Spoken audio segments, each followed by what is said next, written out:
Hello guys, hope you all are doing good. 40 days fasting prayer start అయ్యాయి, ending కూడా వచ్చేసాయి. Actually ఇవాళ good Friday, but నేను ఇంకా పామ్ సండే దగ్గర ఆగిపోయాను.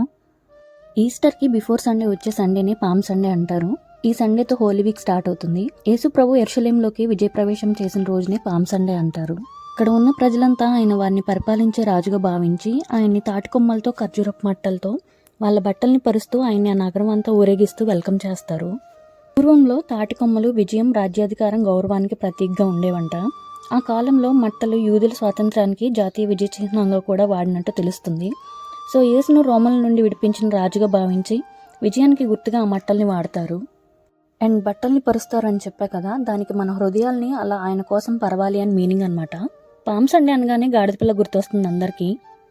రాజుగా పిలువబడేవారు సాధారణంగా గుర్రం మీద వస్తారు, కానీ ఇక్కడ ప్రభు మాత్రం గాడిద పిల్ల మీద వస్తారు.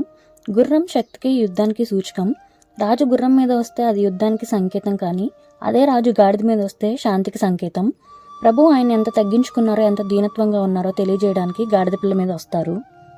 మేము కూడా మంచిగా ఫ్లవర్స్తో డెకోర్ చేసి చర్చ్కి అంతా పెట్టేస్తాం.